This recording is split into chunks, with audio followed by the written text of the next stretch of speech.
Welcome to Operations Research. Imagine you run a large company that manufactures bicycles across multiple factories, and you need to ship them to warehouses nationwide.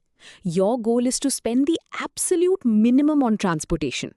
Today, we are going to learn the least cost method, a highly intuitive and practical technique used to find a cost-effective shipping plan. Let us dive in and see how it works. Now that we understand our goal, let us look at the logic behind this method. If you know nothing about advanced mathematics, your natural instinct would be to find the single cheapest shipping route on a map and send as many bicycles as possible along that route. In computer science, this intuitive thinking is called a greedy approach. A greedy approach means that at every step, you make the choice that looks best right now, without worrying about future consequences. It grabs the cheapest option immediately. While this might seem short-sighted, it provides a fantastic starting point for complex logistics problems.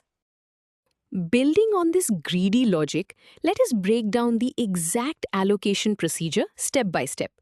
First, you look at your entire transportation grid, which we call a matrix, and identify the single cell with the lowest unit shipping cost. Once you find it, you allocate the maximum possible quantity to it. This quantity will always be the smaller number between the available supply for that row and the required demand for that column.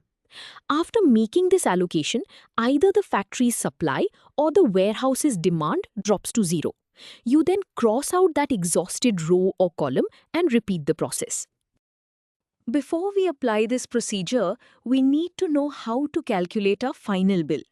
This formula represents the total transportation cost. Conceptually, it simply means multiplying the number of items shipped on each route by the price of that route and adding them all up. Let us look at the symbols. Z represents the total transportation cost. The variable C sub ij stands for the unit cost of shipping one item from a specific source to a specific destination.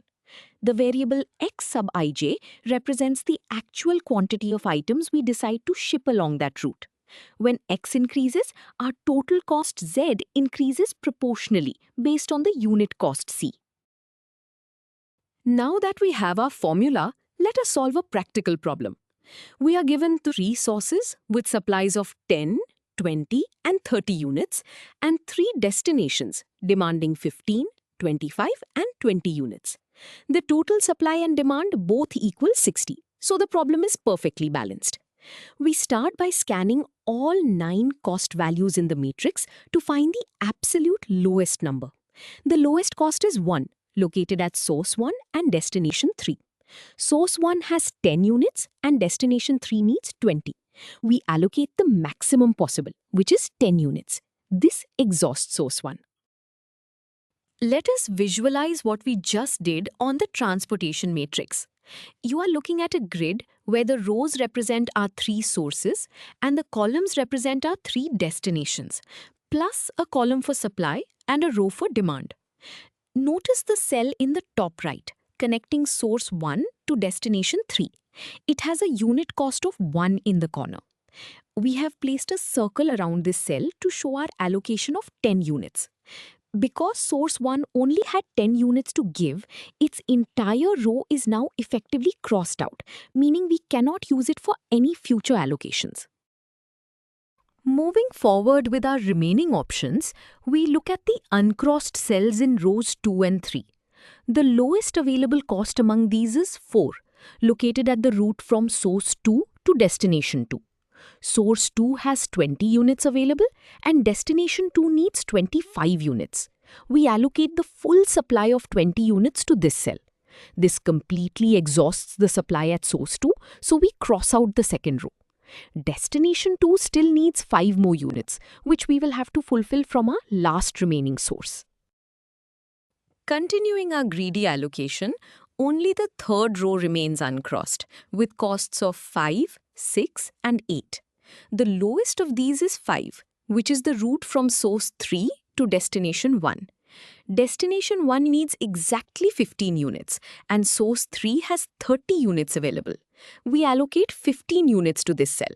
This completely satisfies the demand for destination 1, so we cross out the first column.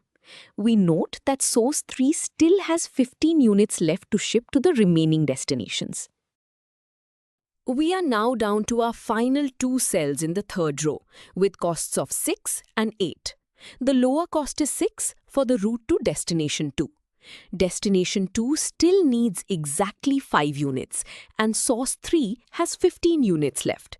We allocate 5 units here, perfectly satisfying destination 2 and leaving 10 units at source 3. Finally, we allocate these remaining 10 units to the last cell, destination 3, which perfectly matches its remaining demand of 10 units.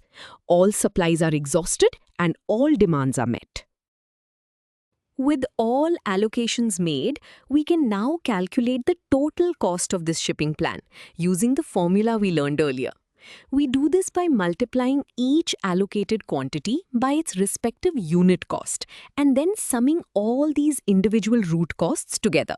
Breaking it down step by step prevents simple arithmetic errors. We add 10, 80, 75, 30 and 80. The final total cost for this transportation plan is 275 monetary units. This result is our initial basic feasible solution, meaning it is a valid plan that obeys all rules while keeping costs relatively low. Now that we have solved a standard problem, let us discuss a special case.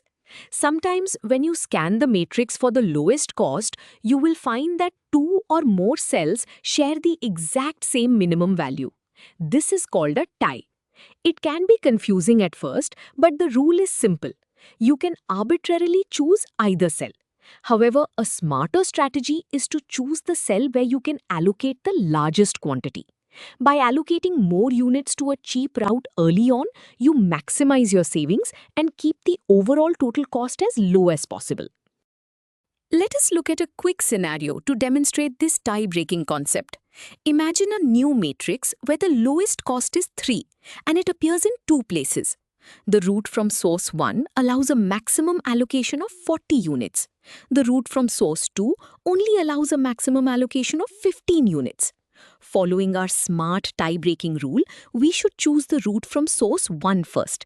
We allocate the 40 units there, cross out the exhausted row or column, and continue. This small strategic choice secures a large chunk of cheap shipping early on, optimizing our results. Before we conclude, it is important to understand why the least cost method is so incredibly important in operations research. In real-world logistics, companies like Amazon or FedEx deal with thousands of sources and destinations. Finding the perfect mathematical solution instantly is impossible. This method bridges the gap between blind guessing and complex optimization. Because it actively ranks cells by cost, it generates a highly efficient, near-optimal starting plan very quickly. This saves massive amounts of computer processing time when running advanced optimization algorithms later on. Let us review our key takeaways. The least cost method is a greedy algorithm used to find an initial shipping plan for transportation problems. It works by repeatedly finding the cheapest available route and stuffing as much product as possible into that route until all demands are met. While it does not guarantee the absolute perfect final answer, it provides a highly efficient, cost-aware starting point. You have now mastered a fundamental technique essential for understanding supply chain management and logistics. Great work today.